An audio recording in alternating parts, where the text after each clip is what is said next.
use the word synchronized, even though it's one cow.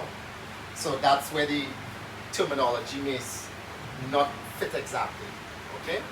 But the real thing is at least multiple cows. So usually if you have 20 cows, you want to try and get on the 23rd of November, everybody coming into eat roughly around the same time. So maybe 22nd, 23rd, 24th, that kind of thing. Okay? So if we have our refractory period and the animal is within that refractory period, what will happen if I give prostaglandin on this point, nothing will happen. So the animal will just continue as if you didn't interfere, right? But when you come back 11 days later, okay, the animal will now be wherever it was, plus 11. All right? So then we have, say, the animal being on day 6. If say it was, say, day 5 or so, you get to about day 16, you get rid of progesterone, and the animal should ovulate. Okay? This one should ovulate. Okay? It's not a perfect science, so you never ever get 100% take-up. Okay?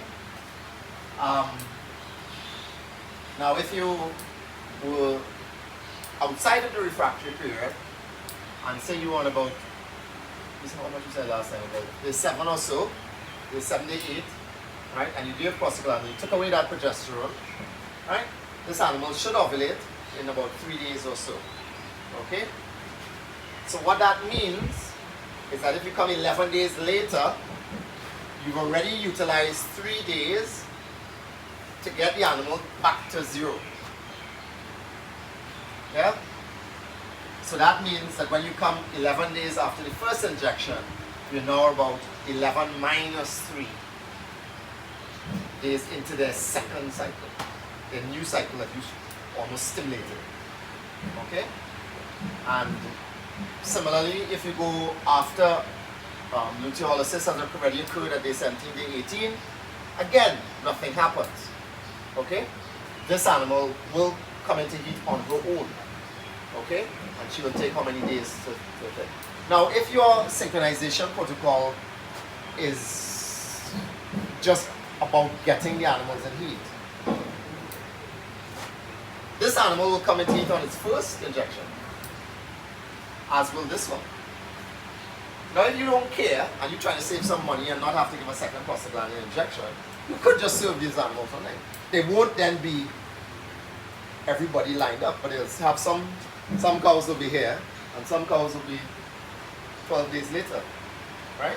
It depends on what you're trying to achieve, right? If the whole point is synchrony isn't a great goal, but coming into heat and being obviously coming into heat, then save yourself an injection, right? Because the prostaglandin costs money, the needle and syringe costs money, the labor to hold the animal and do everything that costs money.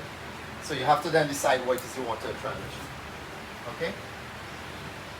Similarly with the OBSYNC, if you have GnRH pushes LH and causes an ovulation, right? So once we have a viable follicle, a viable dominant follicle, you give GnRH, you're going to get an ovulation. Okay? And that's regardless of whether you have progesterone in the system or not. Okay? Because if I walk up there with a packing big dose of GnRH, I don't care about progesterone. It's not going to stop me. Okay? Progesterone typically stops the release of GnRH. But you've come with your bottle. So you don't care. Alright? So you cause that ovulation, and when you cause that ovulation, you now have the same sort of situation where you're trying to get, when you come back, PG on day 7, you're trying to get a non-refractory corpus luteum, which will respond to that prostaglandin on day 7. Okay? And that means that hopefully the ovulation took place within 1 24-hour period. Because you only have 7 days to play with. Yeah? So if you take away one of those days to ovulate, you have 6 days. So hopefully by the time you come, it's not still within the refractory period. Okay? And we were speaking about this yesterday that, well then why did they pick it? And I am certainly of the opinion that they just pick it because 7 days is a week. And I think they really should have done 8 and 10. Yeah? So you could play with that if you have thing. If you're trying to do a system, you could do an 8-10 day window and see how it works. Okay? Because 7 as the standard of sync protocol actually has errors built within it. Okay? Don't think just because somebody did it and everybody says, oh, sync, that is all brilliant and right? Sometimes it works. With the cedars, we put the cedar, and the cedar is a progesterone releasing device. Right? So the cedar, what the cedar does, it mimics this progesterone. Right? Where we have problems, we now have control of progesterone. If the cow herself is not producing progesterone, and we don't know if she's producing progesterone. So that's our big thing. So what we can do is we can either eliminate progesterone at the start or eliminate progesterone at the end. Co-progesterone, not the cedars progesterone. Right? This drop in progesterone from on about day 17, day 18, right, takes about 24 hours. Okay?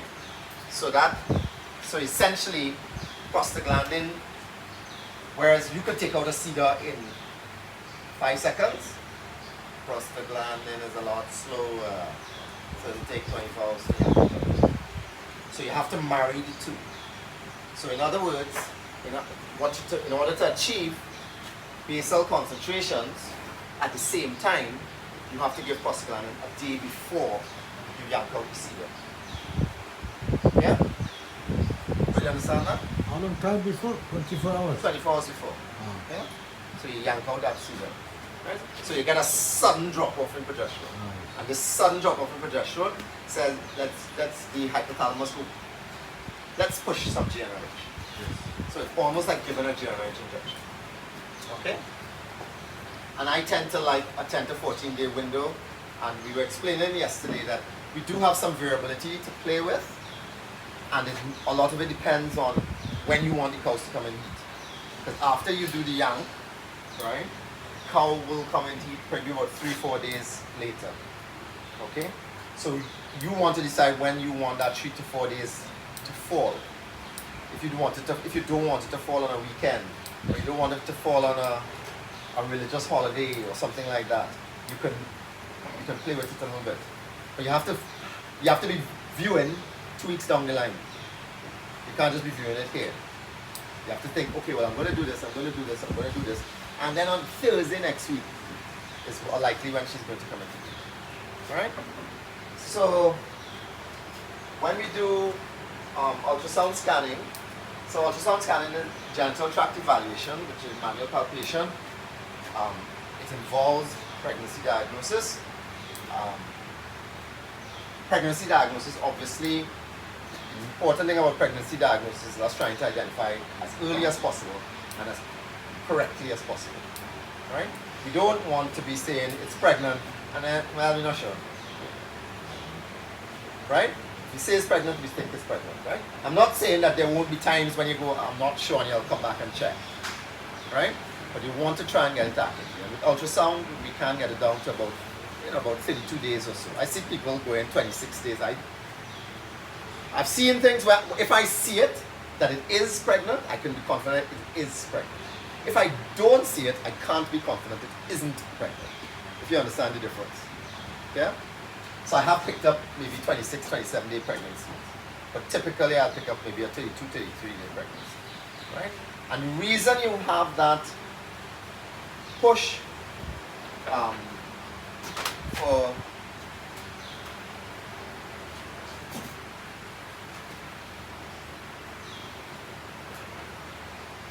why you have this big push is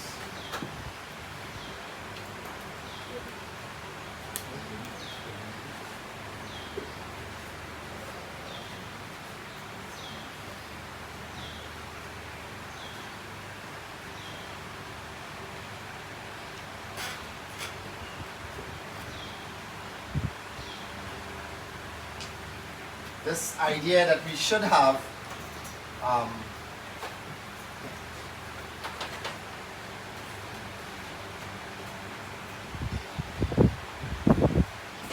milk production, right? So this is the amount of milk produced, the area under the curve, right? We know you're going to get peak lactation in about 6 to 8 weeks, okay? And if we want, now I don't know what you aim for, right? In the Western world, the big thing is a calf per cow per year, right? So the intercalving interval is 1 year, okay? Which means by here you have another calf, right? And that means that you stop milking at